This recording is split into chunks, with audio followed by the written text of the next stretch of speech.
fails. The chair recognizes Mr. Jones of Dallas to speak in opposition to the bill.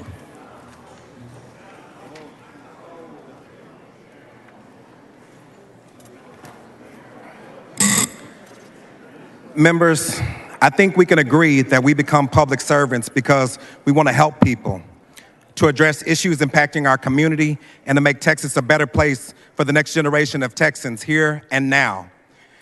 This body has the sometimes impossible task of tackling topics that representatives feel very strongly about and often disagree on. Today, we are debating whether we can trust parents to decide what health care is right for their children and risk setting a dangerous precedent that the Texas government will step in and dictate the choices and lives of Texans simply because we haven't taken the time to understand them or we disagree with their decision. As this bill has moved, we have heard from the voices of thousands of people across Texas who oppose this legislation. In fact, as a member of the Public Health Committee, we heard during the committee over 3,014 people formally register a position. The overwhelming majority, 2,900, oppose this bill. Building to this day, thousands more continue to share their opposition to this bill. We have seen the anguish of parents desperately begging us to listen, to have compassion, to open up your hearts and try to begin to understand that their children are just that, children, and that together they are doing the best they can to navigate with the experts, endocrinologists, physicians, and mental health professionals.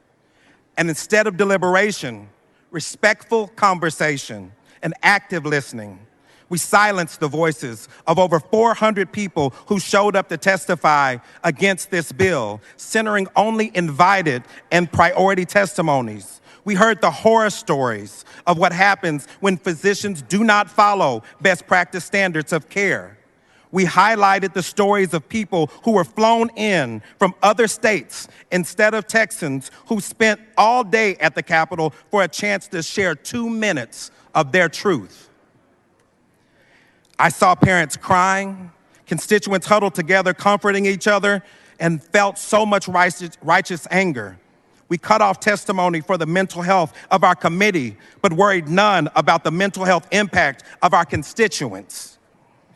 When peaceful protests broke out in this gallery, we not only closed the gallery, we removed those voices of opposition from the Capitol completely, and then took it a step further when members of this body posted nude photos of transgender people continuing to dehumanize the people we are here to serve, Texans. That decision, along with the interference into the private lives of Texans, is out of step with how we should treat each other and how true Texans value small government, privacy, and liberty. Your decision to either support this bill or to vote no is a matter of life and death. I know many of you have tried to minimize this reality, but let me be very clear. This is not a hyperbole. This is not unfounded fear. In 2021, a few weeks after Arkansas became the first state in the U.S. to ban health care for trans adolescents, this body received a letter from a Texan. She was a practicing physician in Arkansas overseeing the health care of transgender young people. She treated over 200 patients, none of whom attempted to take their lives while in her care. It wasn't until the passage of the bill that the doctor who wrote this letter began to receive a deluge of calls from families reporting that their children began to demonstrate suicidal ideations. 5 young people attempted to commit suicide weeks after the passage of the Arkansas bill. A 6th child took 100 pills and cut their wrists so deeply that several hours of surgery were required to repair these wounds. No young person should feel this hopeless. No young person should feel this alone, and no young person should feel the weight of their state government being used to limit their happiness, to rob them of their authentic futures. But this is what bills like this does. I want you to consider that a categorical ban on healthcare is too extreme. Since we haven't heard from the constituents that we silenced, since we haven't gotten the Texas data that we say we need, Since the danger clearly outweighs the benefits, I ask you, what do you want your legacy to be when you leave this body? Transgender people live joyous lives. Many have spoken that into reality. Had we allowed them, you would have heard from Leslie from Frisco, who shared that she transitioned many years ago and have faced her shares of challenges, but none of them have dimmed the joy that she feels every single day at being able to live an authentic life. She has no regrets. You would hear from Ruben, who lives in Austin.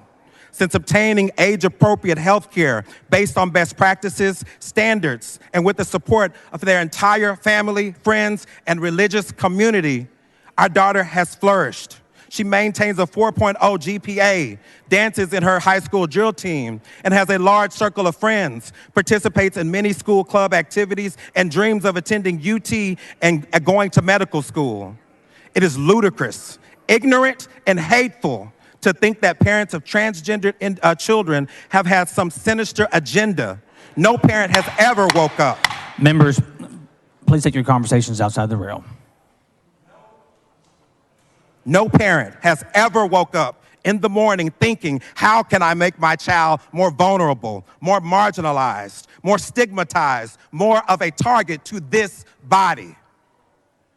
When we took the oath to serve the people of Texas, we swore to preserve, protect, and defend the Constitution to the best of our ability. And yet, during this session, when a constituent asked, what about my constitutional rights? They were told, this isn't about the Constitution.